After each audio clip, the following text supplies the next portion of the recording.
Shalom and welcome to Nourish Your Biblical Roots Conversations with Yael. I'm your host, Yael Eckstein, President and CEO of the International Fellowship of Christians and Jews.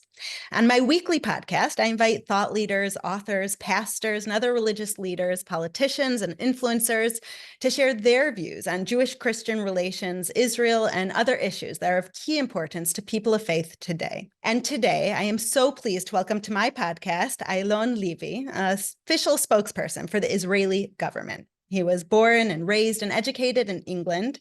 Eylon made Aliyah to Israel after Israel's last war with Gaza in 2014. And in the years since, he has worked as a journalist here in Israel and has become a very familiar and loved face for Israelis watching the news. Eylon served Israel both in the IDF and as an international media advisor to Israel's Office of the President. And in the wake of the Hamas attacks of October 7th, Eylon was appointed and has served as an official spokesperson for the Israeli government. Like I said, Eylon is a familiar face to us here in Israel, and probably your kids on TikTok and Instagram, and he's someone that you should be following as well if you love Israel and want to know the truth of what's happening on the ground. So like I said, welcome, Eylon Levy, to my podcast, and thank you so much for taking the time to share with us. Thank you, Yael. It's good to be here.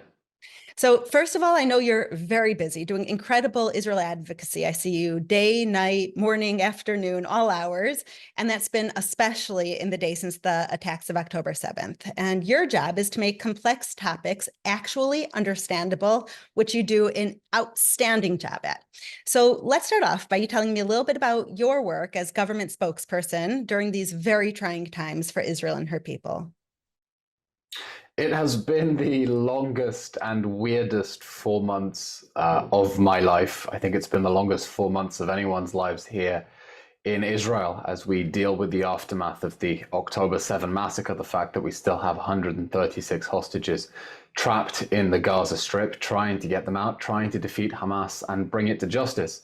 And it's changed people's lives in ways that they could not have expected. And for me, it changed my life in suddenly catapulting me into this position of being an official government spokesman and one of the most prominent faces explaining the story of Israel around the world. And it's a major challenge because we are dealing with what is not a single front. People talk of the media war as if it is a front.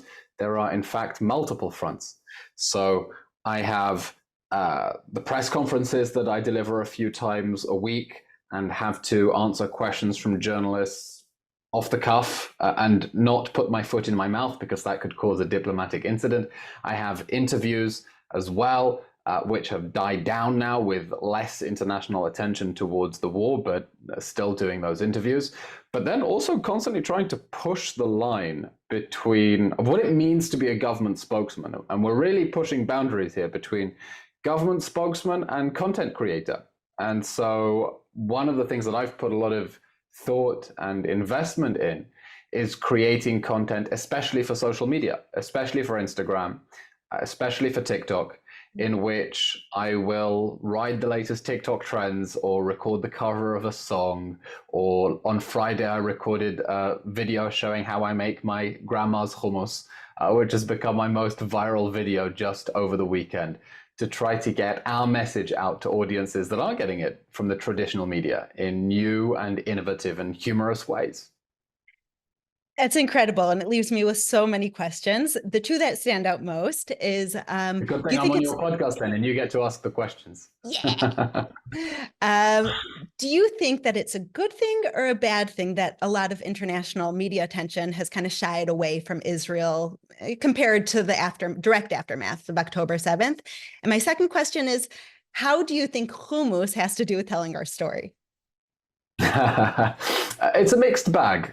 On the one hand, there is now less attention that is being dedicated to this war, but the coverage as a proportion is more negative than it was at the beginning. And so we're fighting now to get a bigger chunk of dwindling media attention.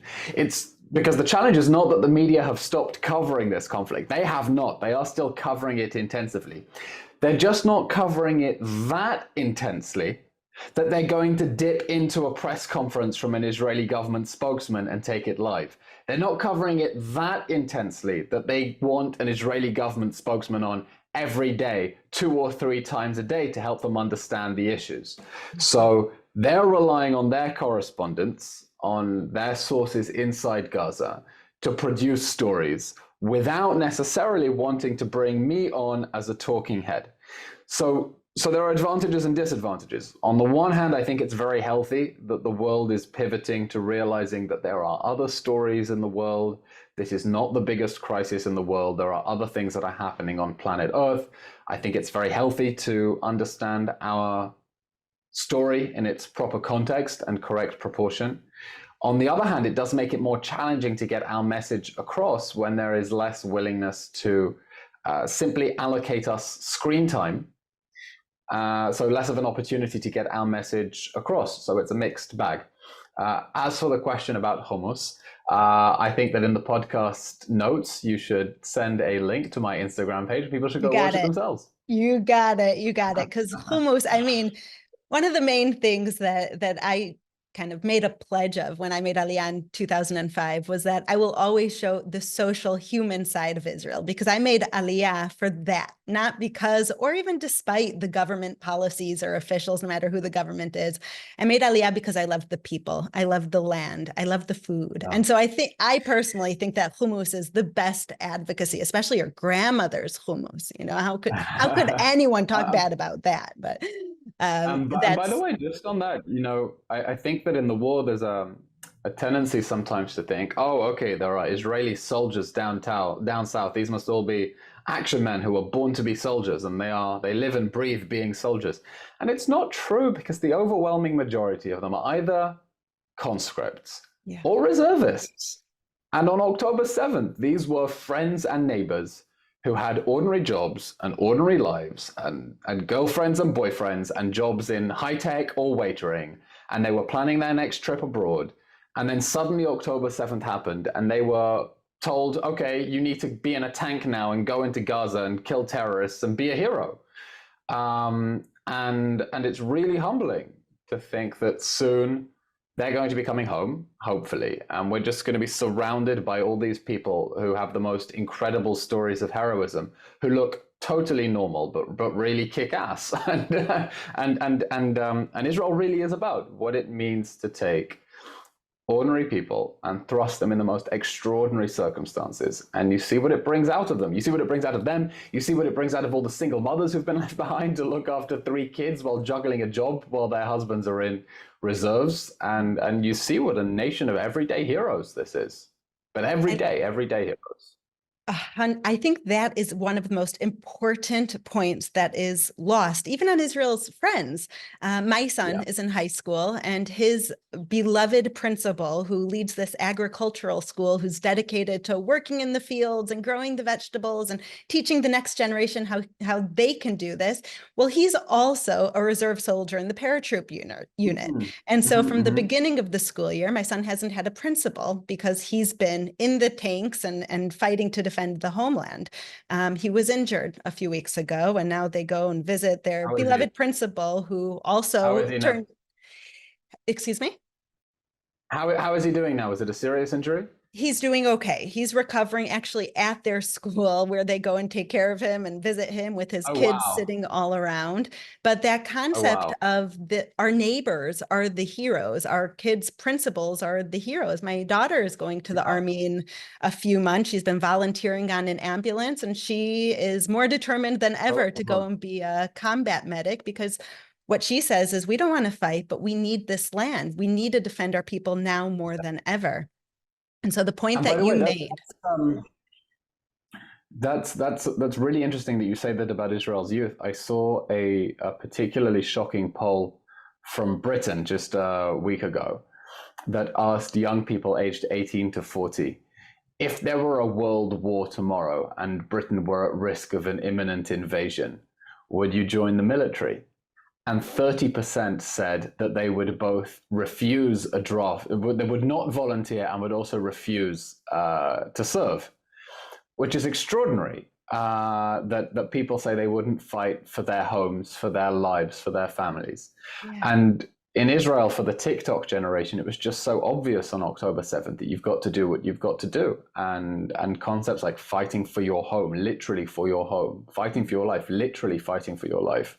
They're not abstract hypothetical terms. They're things that mean real things to real ordinary people in Israel. It's awful. It's really awful, but that's the reality. This is a war of survival, not of revenge. And as I was raised on by my father, Rabbi Yael of blessed memory, he would always say, if you don't have anything that you're willing to die for, then you don't have anything that's worth living for. And so when I hear that pull from Britain, I we're think fighting this war because we also know exactly what we're living for. And I think 100%. that's what's driving people. Yeah. So, Eylon, what's been the most shocking thing that you've seen? Because I've seen you keep your cool, not only in your viral, sensational video where your eyes pop out when someone asks you a ridiculous question about the return of Israeli innocent civilians, and Israel was forced to release terrorists for that, but many times where you've kept your cool and been able to be very articulate in some of the most shocking situations. When you think of the past 3.5 months and all the different interviews that you've done, all the different statements that you've heard, what stands out as the most shocking? Maybe the most shocking thing is actually what we haven't been seeing. Mm-hmm. And that's that we haven't been seeing in the West the sort of pushback you would expect to the utter insanity that has been unfolding on their streets. When people are marching through the streets of London or New York with signs saying, by any means necessary, and they're not only condoning and not only glorifying, but promoting acts of violent barbarism of the sort we saw on October 7th. We're trying to get our friends around the world to wake up and understand what a serious domestic extremism threat this is. The sort of poisonous ideology that they have allowed to grow unchecked, that splits the world into oppressors and oppressed. There's nothing in the middle. And if you are oppressed, then you can fight by any means necessary, including the mass acts of rape and sexual violence that we saw on October 7th. And you see a direct line between the people protesting in favor of Hamas and then chanting in favor of the Houthi pirates to continue attacking British and American targets. So I think the most shocking thing has actually been to see the outpouring of jubilation and celebration and the tearing down of hostage posters, and not to see massive pushback against it. And I hope that the pendulum does swing, that it doesn't swing violently. That's never good for anyone, definitely not good for the Jews, but that there is a correction and people understand what sort of poisonous ideology has emerged that glorifies and condones and justifies and promotes the sort of atrocities we saw on October 7th. So these voices are loud and shocking, standing with the Houthis, whose only objective is to bring terror on the West. You know what the Houthis' slogan is? You know what their official slogan is? What is it? Their official slogan, you can't make this up, is Allahu Akbar, death to America, death to Israel, cursed be the Jews, victory to Islam. I like to say they have all the self-awareness of cartoon villains, but they're no laughing matter. Exactly. That's perfectly put. And so when you see the mostly youth protesting in New York and Chicago and London, of standing with the Houthis, standing with Iran, standing with their proxy, standing with Hamas, they definitely have the loudest voice. Do you think they represent the majority? No, I don't think they represent the majority at all. And I always remember that when I'm giving TV interviews, I'm thinking of the mum and dad who are washing dishes and watching their kids while the TV is on in the background. And I'm speaking to them. I'm not speaking to the radical lunatic minority that has been taken over by this toxic ideology. I think that most people are fundamentally good. Most people fundamentally don't care. I mean, they don't wake up every morning thinking about Israel and go to sleep thinking about Israel. And good, because I think that would be very unhealthy if people had no connection, were thinking about us every single waking moment. Most people don't care, but most people believe in the same basic human rights and human values that we are fighting for. We know that we're fighting for humanity on the front lines of humanity, and we want humanity to stand with us. The problem is that there is this campaign of violent intimidation that is trying to make it impossible to speak up for Israel, trying to make it impossible to express solidarity with Israel in order to create the impression that no one, not even the Jews, not even Israelis, not even their closest Christian friends and allies are willing to speak up for Israel. So Israel must really be evil and beyond redemption. And that's why it's important for people in the silent majority to speak up as well and make it clear that they're not going to abandon the public sphere and the public debate to the lunatics who want to justify October 7th style atrocities. It's incredible because within this very extreme darkness that none of us anticipated in this modern world would be able to take such a limelight without having to answer for themselves or really having accountability. There's this, I would say, polar opposite movement of people who are standing with Israel stronger than ever, who are praying for Israel, who are advocating for Israel. I see that every day. I'm so lucky that in my work, I work with Christians who love Israel, pray for Israel, stand with Israel, support That's Israel. so I get to amazing. distribute so that amazing. aid to the soldiers, to the families of the kidnapped, to the orphans, to We the really elderly. need it. We really, really, really need it and appreciate it. Really needed. And so I know that in your work, you focus so much on the negative and countering the darkness. Is there an experience that stands out to you that actually represents kind of this deep light and love for Israel that you've seen as well? I've been surprised to see how many solidarity missions have been coming to Israel. It's difficult because there are reduced flights. A lot of airlines are scared to fly into Israel. But I know specifically within the Jewish diaspora, many people were saying they're glued to the news, they're following everything that's happening, they're on edge. And when they come to Israel, they feel they can let their hair down slightly because they're part of it. And they just want to come and donate and pick avocados and hug soldiers' families. You know what? I have one perfect story.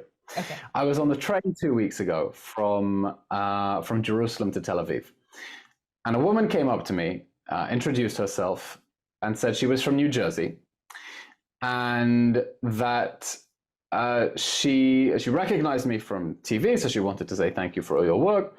And she said that she had flown into Israel with a suitcase full of diamonds and gold jewelry that she had collected from, yes, I kid you not, a suitcase full of diamonds and gold jewelry. Good thing she didn't get stopped at customs. Exactly.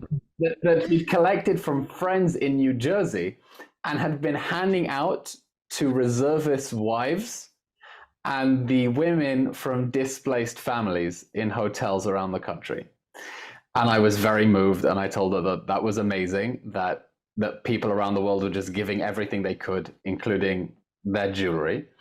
And then she went and sat down, and then she came back to me a few minutes later, shoved $200 in my hand, and said, I just want you to give this to someone who needs it. Wow. I said, what do you mean? She said, here is $200. Give it to someone who needs it. And I knew, I won't say who it was, but I knew someone who has been doing God's work in telling the story of what happened to him on October 7th, has been driving up around the country, paying for the gas out of his own pocket. So I called him over, I gave him the cash. I said, listen, you need this, keep fighting. This is from the nice lady from New Jersey. And we sent her a video to say thank you. And moments like that, you just say, wow, we just have the most incredible nation in Israel and in the diaspora as well. I love that for so many reasons. First of all, that you're taking the bus, that you are an international star and you're still taking the bus from Jerusalem to Tel Aviv. Of course. Of course. The train. No. I took the train from Jerusalem to Tel Aviv. Okay. And second, that it reminds me of the story in the Bible where the Israelites are in the desert and they give their jewelry to build the Mishkan. Yes. And Yes, it's yes, kind of yes. that idea that everyone wants part of it. What we're building here is something sacred in Israel, and everyone abroad, that Yeah. they're giving their jewelry and their gold and their diamonds. It sounds They're giving the ridiculous. things that are dearest to them. I remember in the first days of the Exactly. war seeing shipments of yoga mats getting sent from Los Angeles, and the people sending their most precious possessions. I hope they were new and not used, but we'll get into that a different time. So for people who are able to come to Israel on these solidarity missions, I agree, just being an Israeli and seeing that people are coming to Israel, not just trying to leave Israel specifically now, is both emotionally encouraging, and also practically that they're supporting the economy, that they're visiting the people, that they're bringing aid. For those who Critical. can't visit Israel, how do you suggest that they're able to continue to help Israel from abroad? We need you to talk about the hostages. Mm, We need you to talk about the hostages. I could give you a list of organizations that would gladly receive donations, but the most urgent thing we need is the hostages home. yes. There are 136 hostages still trapped in Hamas's terror dungeons, who we fear are being starved and tortured and executed and raped as we speak. Of the 132 who were abducted on October 7th, 29 have since been killed in captivity. At least 29, because it's not like we have baby monitors attached to the rest of them and we know what their health situation is like. We just have to assume they're alive and fight to bring them back. And their abduction was a crime against humanity. The nationals of dozens of states were abducted. Every moment they are kept in those dark tunnels is a crime against humanity. It's the biggest hostage crisis in modern world history, and we can't let them slip off the global agenda. So I would encourage people to support initiatives like Rachel Goldberg. Rachel Goldberg is one of the most incredible women I've met. I don't know She was how on a this mother podcast, and we'll link that podcast in the notes. So thanks I for don't mentioning know Rachel. how a woman finds that strength to fight for her son. For listeners who aren't familiar, her son Hersh was at the Nova Festival. He was herded by the Hamas death squads into one of the roadside bomb shelters. They then threw grenades inside to blow people's bodies limb from limb. His best friend, Anna Shapira, who was an absolute hero, and I hope that every city in Israel names a square after him, Amen. chucked, I think, 7 of those grenades out before the last one killed him, blew off Hersh's arm from the elbow down. And he was then abducted into the Gaza Strip in a famous video that shows blood spurting out of his left arm. And Rachel has an initiative now called 1 minute a day. I think it's oneminaday.com, where she says, just spend 1 minute a day writing to your local congressman, to your senator, making a phone call, making sure that that issue is top of global priorities, demanding Red Cross have access, demanding the Red Cross put the pressure on Hamas that it can place in order to secure that access, in order to bring them home, because no one can begin to imagine how completely unspeakable and awful it is to be a hostage of Hamas for 4 months, knowing what they did on October 7th. And their families have been living one long, horrific nightmare. One long, horrific living nightmare since then. So we need help to keep the hostages top of the global agenda. Wow, thank you so much. There's a verse in Isaiah that says, at the end of days, good is going to be called bad, bad's going to be called good, light's going to be called darkness, darkness going to be called light. Well, it sounds like we're definitely in the end of days then already. Yeah. May peace come soon. And I've seen Everything seems very upside down and topsy-turvy lately. Yeah. Yes. And you are on the forefront of defining what light is, what darkness is, how Israel is standing with light, and how the world is invited to join us in this fight against darkness that is just as relevant for them as it is for us here in Israel. So Eylon Levy, Absolutely. thank you so much for your time. I know you are busy day and night, and I feel honored that you've taken the time to speak to me and my listeners. And thank you you for the very work much. that you're doing. It is holy work. It is Thank sacred you. work. We stand behind you, and you are, And for the work that you're doing.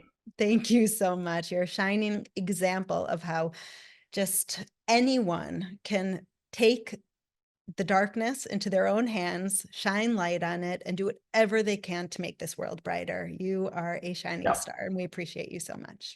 Thank you very much. Thank you very much. Thank you so much, Eylon.